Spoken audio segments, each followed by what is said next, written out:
So I honestly think that we're good to go. I already started recording, and I mean, since I'm moderating it, it's fine. I'll go ahead and admit people as we go along. But you do have 15 people on the call. So welcome everybody. This is Claudia. Um, Hi. she's here to teach the good, bad, and the ugly, all about co-ops. She's going to go through her presentation first, and then we'll leave some time for a Q&A afterwards. If you guys like, you're welcome to drop a message in the chat or a question, but we are going to hold off until the end of the presentation until we answer questions, okay? All right, take it away, Claudia. Okay. Thanks for joining me today. I'm not the expert, but I've done a lot of co-ops. So I'm going to share with you today. I'm not going to talk about the difference between co-op or condo or houses. I'm going to share with you, how to get your buyers qualified. And so by the show of hands, or you can put on the chat box, how many of you have listed or sold co-ops? If you can put it down there so I can know exactly who I'm talking to, and how many of you have got your buyers rejected by the board. I would like to know that too. And how many of you haven't sold any co-ops yet? So I just want to know your experiences. And just to move ahead, I want to let you know that the only way we can't make money when selling a co-op is when your buyer is rejected by the board, right? Not only will you not make money after 3 or 4 months of waiting and also showing 6 to 10 homes to your buyers, you waste your time, you get frustrated, you lose a buyer, and you may lose referrals.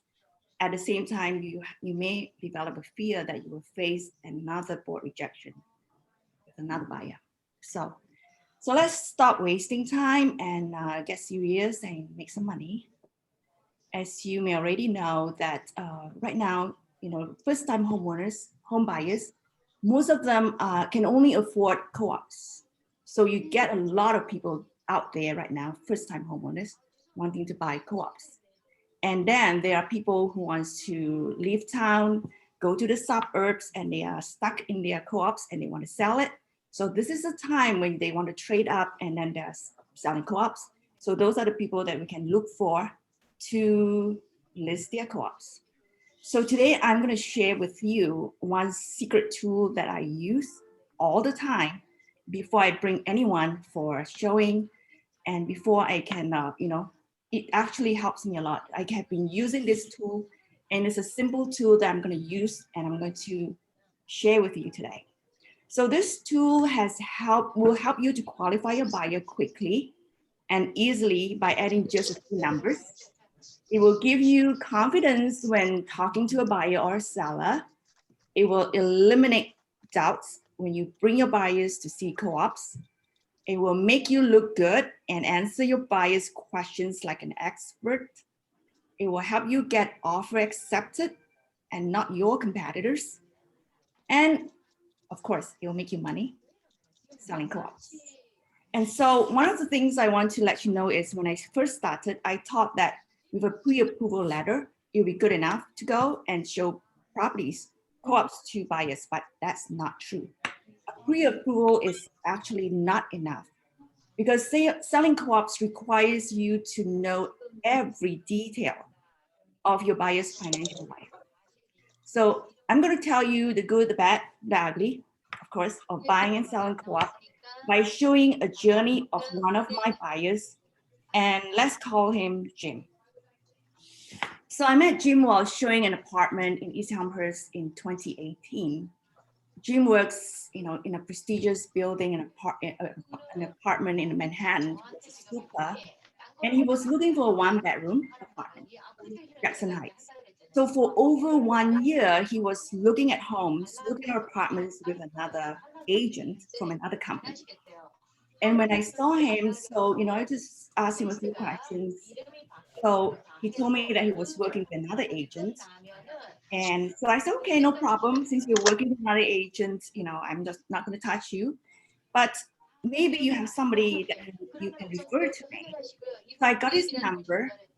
And so I called him a few weeks later. And Jim told me that he has found a place and he's going to put an offer, and that's it. So I thought that was it. That's, he found his apartment, and he was putting an offer. He's good to go. And then a few months later, I follow up. I texted Jim and asked if he had closed on the apartment. He said no, because he was rejected by the board. And I thought, Tony, come in. hello? Okay. So I thought, wow, maybe I can help him this time. But Jim being Jim, and so he said he's still working with the same agent. And so I left it as that. And guess what? A few months later, I called Jim again. And Jim had another bad news for me. He was rejected the second time. And that's when I asked Jim if I could help. So by now, Jim was really frustrated and would do whatever it takes. By the, it's the third time is the last that he wants to do. So before I brought him out to view apartments, I pulled up my purchase cost analysis and began asking Jim a few questions. And my aim is to find out Jim's DTI, which is debt to income ratio, and his cash reserve. Those were the two things that I was concerned about. The amount of cash that he has, cash reserve means the amount of cash he has before he paid the down payment, and after he paid the down payment and the closing costs. Those are the two numbers I need to know: debt to income ratio, cash reserve, before I want to work with him. So long story short, I got him a place. And so right now, I'm going to show you this particular purchase cost analysis sheet that I use all the time with my buyers. All right, so I'm going to show a screen with you. I'm going to share a screen with you right now. So let's see, just a minute. Bethany, how do I do it again? Here. This one. Okay. Have anybody seen this before?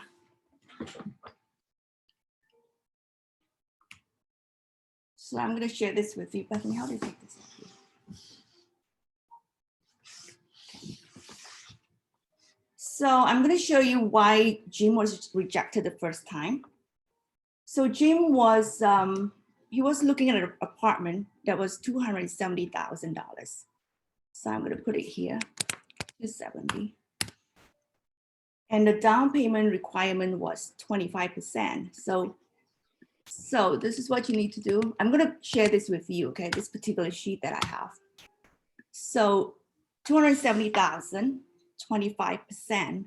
So he has to put a down payment of 67,500, and 85% here. This is going to be 75%, which automatically is already 202. While when he was looking at properties, the mortgage rate was 4.5. So I'm going to leave it as that. And his annual salary is 69,000. He doesn't have bonus, and the let me see. The maintenance was 650,000. So here it will show you 650,000, and his mortgage is $650, and $1,000 for his $1,026.04 for his mortgage. So, but there's one thing that they forgot to put. He had car payment, $350. So you see here. So once you put the his mortgage obligation, his maintenance, and also the car payment. So now look at his debt to income ratio here, 35.2. So the board needs, the management needs him to have a debt to income ratio, DTI, of 30%. And this is showing that he's not qualified at all. It's 35.2. Another thing that we're going to look at is his cash reserve. So at that time when he was buying it, his cash reserve was 80,000. right? 80,000. And if you look at the down payment of 67,500 plus closing costs, around $6,000, his cash reserve was only 3 months, 6,500. And that's not good enough because the board needs at least 6 months of liquid cash after closing down payment and after closing costs. So these two things shows that he was not qualified. DTI 35, cash reserve 6,500. So he didn't pass the board. So he went to the second apartment. So Jim's second apartment was let me see how much. Jim's second apartment was 265,000. These are real numbers. 265. Down payment 20%. So this already changed to 20%, so it's 80. So I'm just going to show it to you. It's 80% here. And the mortgage rate was 4.5. And he still have this $350 for his car payment. And this here was 600, I think. Yeah, 600. Look at his DTI, 35.2. Fail again. But if you take this away, look, if you take this away, no car payment. So sometimes we forget to ask things like that. Do they have any other debt like car payment or student loan? If he has no car payment, look, 29.1%. That will qualify him. So 20% down, now he has cash reserve. 13 months, and they need 12 months here. So that works. But unfortunately, he has this. So we have to be careful when we are doing debt income ratio. So this is 350 here. So this was his second failure, where he got 35.2 debt to income ratio. And this here, this was good, but this was bad. So he was rejected the second time. So when he came to me the third time, that's when I took over. So when I sat down with him, this is what I used. I took this calculator and started working on numbers with him.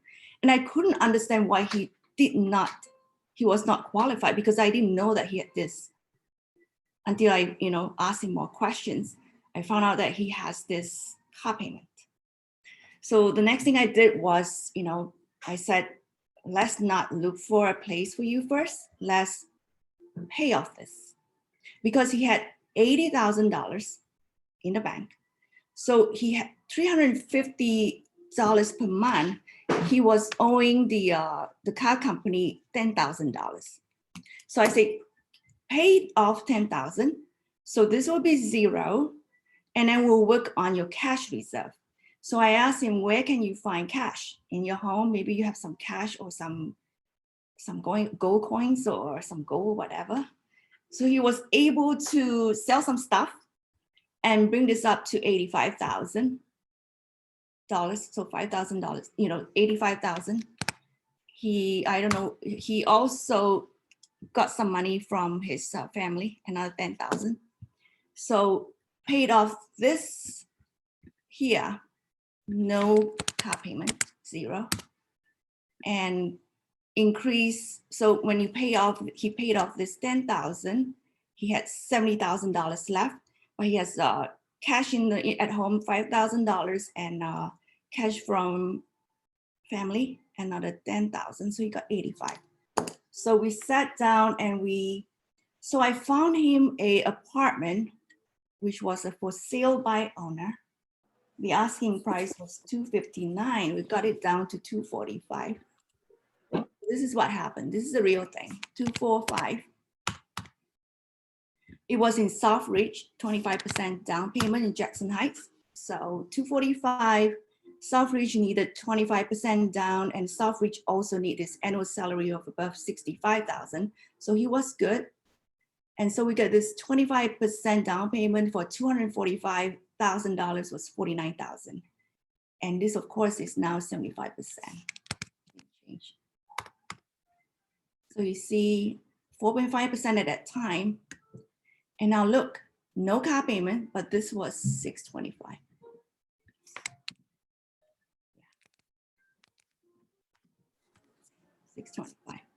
So look at this DTI here. Southridge needs about 30%. So you have to be below 30% to qualify. So his was 27.1 here. And then his cash reserve was 85,000 here. And so down payment 61,000, closing cost 6,000, and his liquid cash at closing, 11 months. So that was $17,750 he has here. So he passed the board and we got him a home in Southridge and he's still very happy right now. So those are the things that I did for him.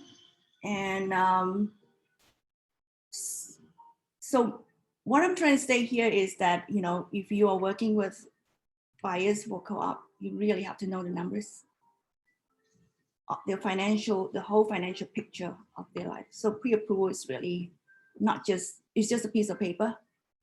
And I'm going to open this up for questions.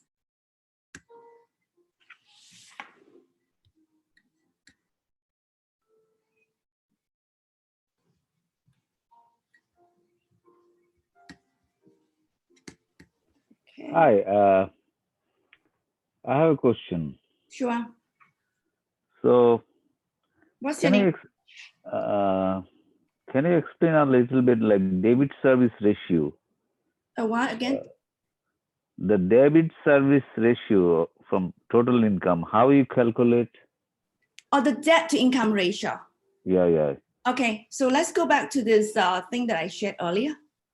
Yeah. Let me do it again.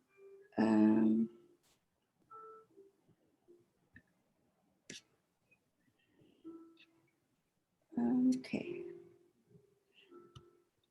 Technology is not my thing. Can you see it? Let me share it. Not yet. Share it again.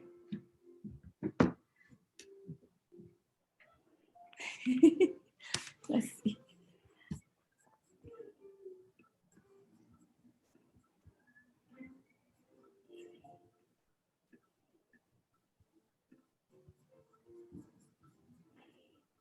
Yeah. So this ratio has to be like below 30%, you said, right? No, it depends. Every board is different. So you have to find out. For example, I just got somebody approved here in Forest Hills. The debt to income ratio is 28%, and the down payment is 35%. Oh, wow.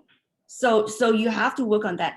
Okay, let's do, for example, this buyer that I have right now that has just passed the board. Okay. So he bought a place for $495,000, right? 495. You see this here? Yeah.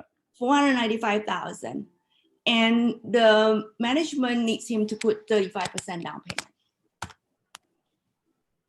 So now his down payment is $173,250, right?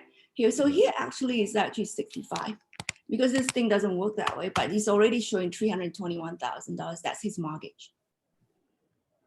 See, but now because the mortgage is so low, what happened is my buyer's mortgage rate, the interest rate is 2.9 here. 2.9, see? Yeah. His annual salary is 180,000. 180. See that? Yeah. So then I have to change this because the maintenance is 1,001. See this debt to income ratio? Yeah. 16.3 when he needs to have 28 and below. He's really super qualified. Look at that. Yeah. So all I need to do is just punch a few numbers here. So I'm going to share this with you. If you email me your email address, your email or your contact info, I'll send you this. Okay, thank you. Okay? Thank so you. You see this here? There's one more thing that you have to look at. So this is one of it, 16.3. Then we have to look at his cash reserved, right? Okay. So his cash reserve is he has $300,000. He has $300,000 cash in the bank. And, you know, stock and bonds, whatever, I don't have to look, retirement funds, all these things is not really important when you're looking at cash reserve, 300,000. So here you see he has lots of money for closing. Yeah. They only need 12 months. This is actually a fact. This guy has a lot of money. So 12 months here. So, you know, he qualified. So he passed the board right now. There's other things that you have to look at besides cash reserve and debt to income ratio when you sell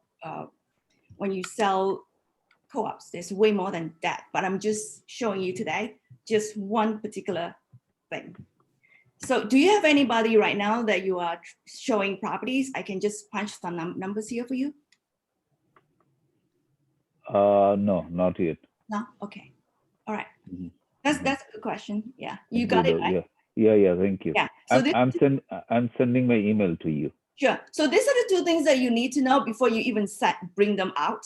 Because if let's say I have this buyer, just very unrealistic. For example, she makes $46,000. I'm going to tell you exactly now, $46,000. She only have $50,000 in the bank, right? So I say, okay, so we need to do, this is what we need to do for her. I need to look at something really, really low. Like in Jamaica, somewhere there, 170,000. Okay, let's say 170,000. I'm just punching some numbers. So 20% down. She needs $34,000 in the bank, for a down payment. And then she wants she needs to look for something 170,000. She makes 46 here. Even then, I don't think she qualifies for some, if the maintenance is high. So this maintenance is, let's say, unrealistically 550. You can't find anything right now. They are, but there's some 29.1. So she qualifies if it's 30% DTI, right? So she makes 46,000. She has $50,000 in the bank. So she puts 20% down. She has 34,000 here. And then 2.9, the mortgage right now is 2.9. So she barely make it at 21.1. So if she's being unrealistic and telling me that she wants a big apartment, which she's telling me right now, and that apartment is 199. Okay. And this one here is the maintenance is actually 590. Look, she doesn't qualify at all. And not only that, I have not shown you the other part, the cash reserve. So I said that her cash reserve was 50,000. Right? So $50,000, if she's buying a 199, here she doesn't qualify. Here she doesn't qualify because she's only having 3 months reserve. So with 170, I'm going to show this 170 here. 550 here.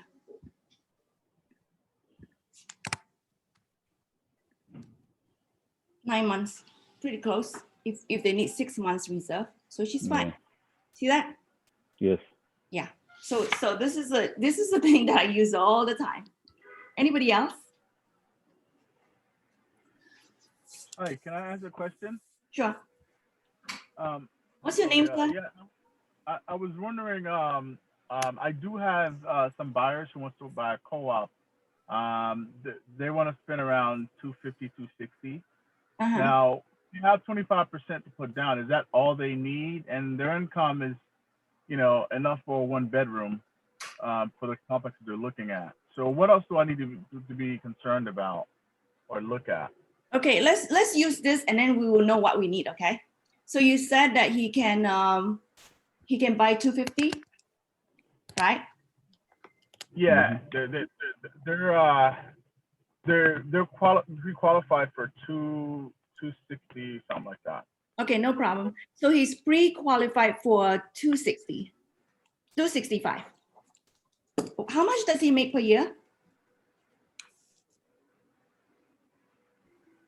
Hello? Claude, she's talking to you. Sorry, What? I'm sorry. I'm sorry, I was muted. Oh, okay. One of them makes 58. 58,000. Yeah. So what's the combined salary? The other makes 28,000. 28? Yeah. So 28, 6, 5, 5, 6, 7, 8, 76,000, right? So Yeah. annual salary is 76 here. And so have you show him any properties yet? Oh no. This is the second property I'm showing them. Actually, I'm already was showing now. I'm sorry. I Okay. apologize. So let's say he's making 76,000 and 20% down payment, right? They have 25%. Oh, 25%. Okay, cool. 25. And how much cash reserve they have? Oh, I have no idea. How much should they have? If let's say they make 76,000, 250, 25, okay. How much is the maintenance for that property? Oh, I don't know. It's I don't very know. important. That's a very important number. Hmm. For example, let's say there's $700. Okay. Let's say Yeah. 700. Is their credit score good? Yes. Yeah. So you know, for argument's sake, let's say they get it at 3.5% here, or 3%. Let's put 3%. Right? You have to look at this number too. 3%. So if they're looking at do they have any debt? I'm not sure. You're not sure. See, don't- that's another number you need to know. Because if they have car payment, then your debt to income ratio will be high. If they have student loan, that's another thing to look at. Credit card debts. Those are things you need to know too. So let's Right. say they have credit card debts and let's say they have credit card debts, paying $100 a month.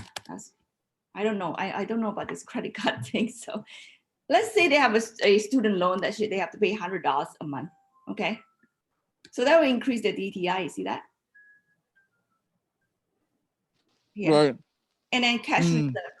If this person can put 25% down, they always say that I can put 25% down. And then you ask, how much cash do you have after you put this 25% down payment and then your closing cost of 6,000? So if they have only, oh no, let's see. This thing is no good when it comes to this. Okay. I can change this now, Bethany. What's happening? Let me do it again, okay? If let's say this one here is 80,000, I don't think they're gonna work. I'm gonna do it again. Oh, so you don't think it will work? How much, you have to know what is the cash reserve they have. So how much cash reserve would they need? I'm saying. How much cash reserve they need? Yeah. See, I'm gonna change this again, okay? Because this thing just work. If once this thing came out, I cannot work on this anymore. Yeah, let me do it again. This calculator has fault too. Let me do it again.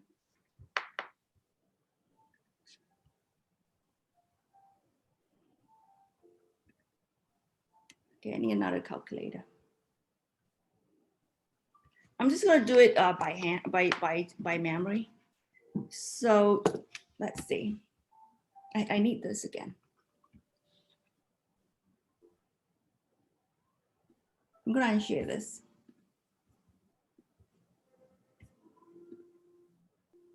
So what I need to do then is,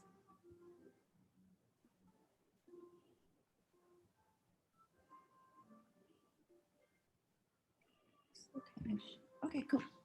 And then I have to share again. How do I do it?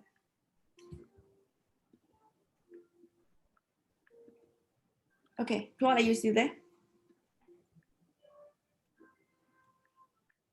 Yeah, I am. But I'm about to show a house right Okay. now, so you may not hear me.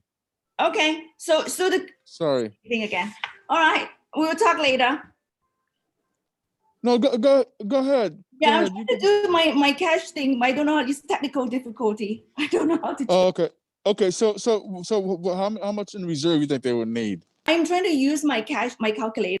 I don't want to use this because you need at least, you have to find out from the board whether it's 6 or 12 months. Okay. Right. Of payments, like of payments of the same property. Excuse me for a second. Excuse me.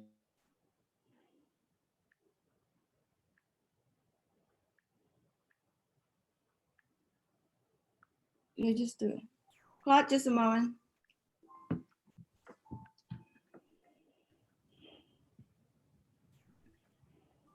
Did So something one happen? thing you have to ask, I don't know how to use my thing. Hang on. It's technical difficulty. Sorry. You have it?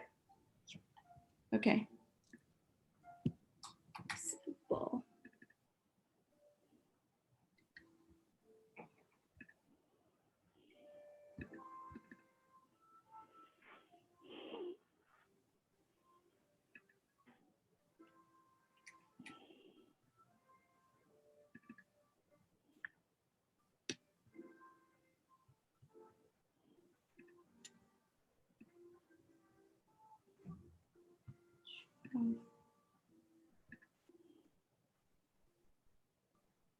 Maybe I'll take another call first. Another thing first. Any other question?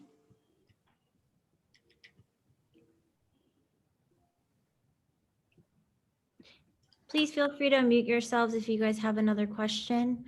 I'm looking for my calculator, how to do it again. It seems as though a lot of people are requesting this as well. Would you be okay with sharing that with us, the worksheet, or? Yeah, I'm going to send it to you.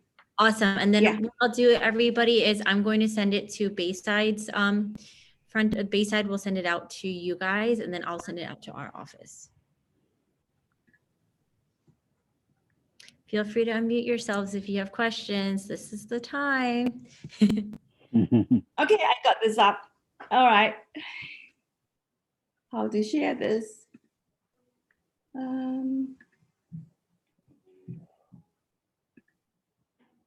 Do I have to put it here? Okay.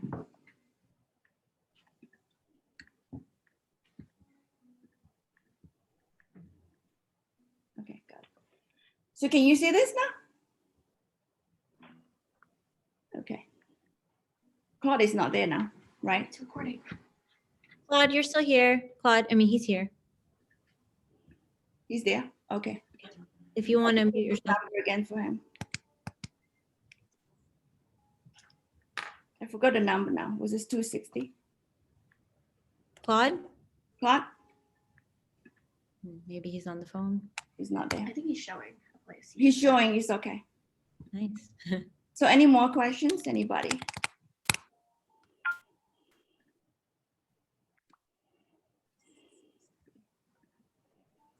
Hi, Claudia. Hi. Hi, Diego. Hi. So I have a question on the listing side. So you would get the information from the co-op application and what kind of DTI they need and all that beforehand, right? So what I do then, I will tell my seller, which recently I just got a listing. I said, look, everybody can find a buyer, but you need a qualified buyer, right? So you don't have to wait. So that your chances of being rejected is very minimal if you know how to pre-qualify your buyer, right? From the buyer's agent. Yeah. So I showed her this. I said, look, this is what I do. You know, we add in some numbers and get them qualified. So it was good to go. We actually find her a person in 2 weeks. Oh, great. So if they have a buyer, if another agent has a buyer, would you do this for them to make sure they're qualified before? No, I don't. No. So if somebody says, I have a buyer, they're pre-approved, do you still show them the property? Yeah, because Okay. I trust that you know how to do what you're doing, because we are all agents. I cannot say, hey, you know how to calculate DTI, so it's like, it's not good. We'll just give them all the chance. It doesn't matter. Okay. Yeah, That's nice of you. yeah. It's, just give me the pre-qualification. I'm good to go. But Okay. usually, that the pre-qualification is not enough. Yeah. Okay. Thank you. You're welcome.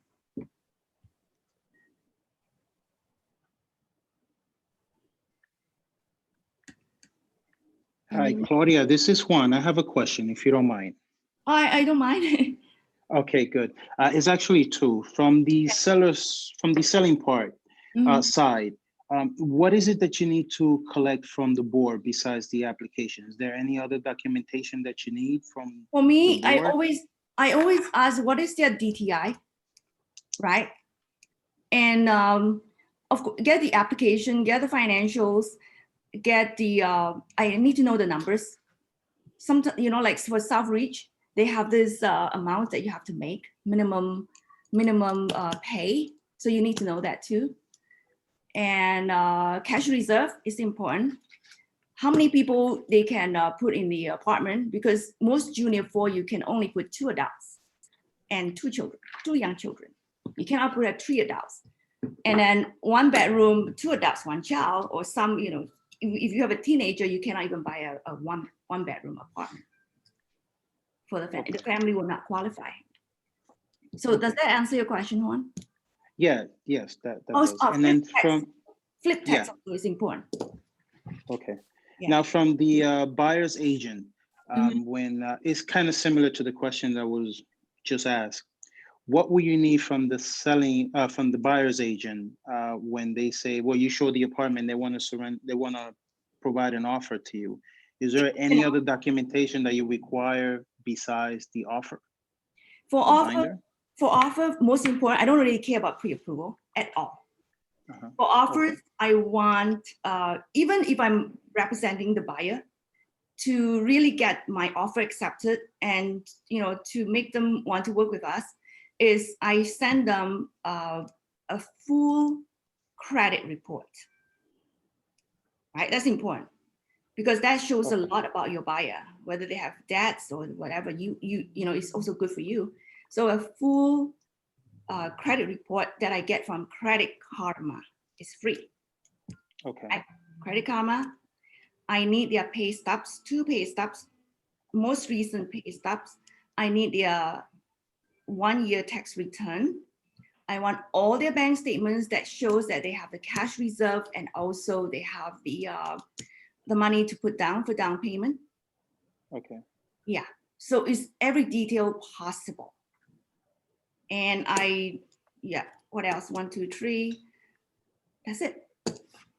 I don't want pre-approval. It's not important.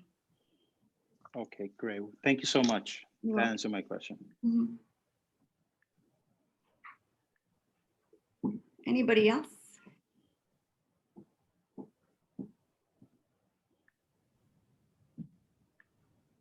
You guys are welcome to write it in the chat as well if you don't want to unmute yourselves and because you're too shy.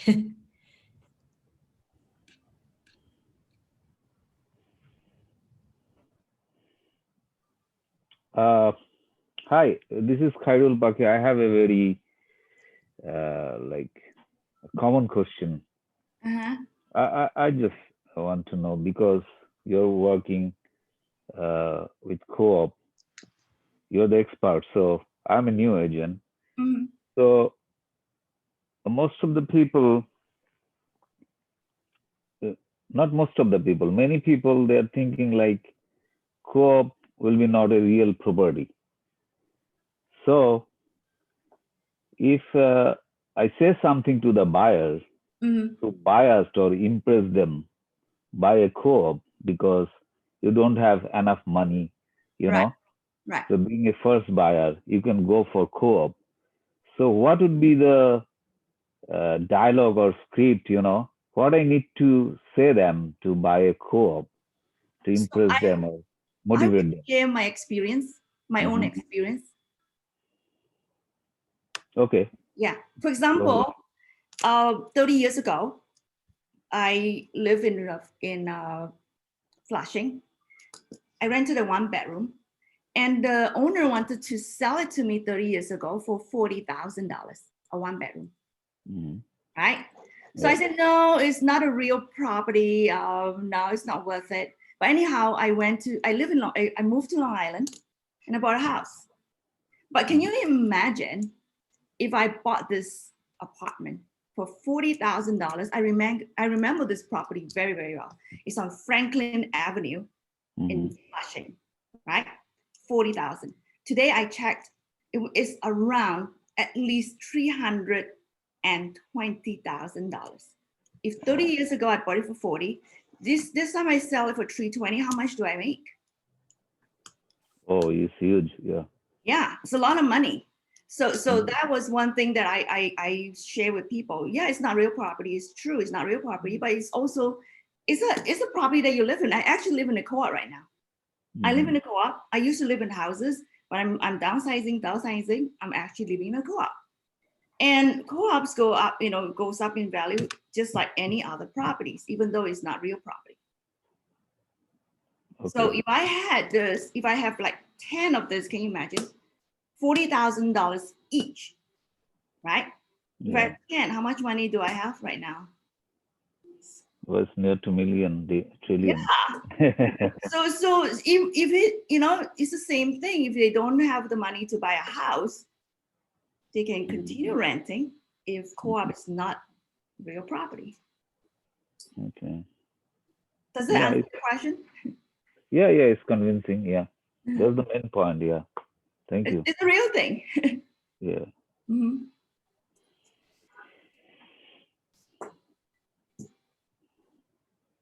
Any more question? If not, we can say goodbye. No problem. Thank you. Thanks a lot. I already sent my email to you for the, the sheet. Oh yeah, my email if you want is cloi, CLOI @kw.com. Double O, right? O, yeah. Mhm.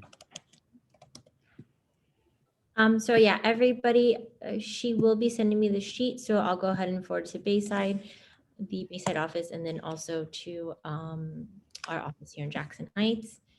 I'm also going to send the recording, so if for whatever reason there's something that you guys missed or you guys came late, then you guys can follow up on Facebook. But if we have no more questions, then I guess. Thanks for coming. Thank you. I Thank hope it you. helps. I really hope it helps. Oh no, Yeah. people, everybody is literally asking for your sheet. They definitely got value from this. Thank you so much. I only want to share this sheet because this is the one that helped me make money. Oh, yeah. It's Seriously. nice. Yeah. Thank you very much. You're Nice. welcome. Bye. Thank you. Have a great Thank you, day. Claudia. Bye. Thank you very Bye. much, Claudia. Thank you. Thank you. You're welcome.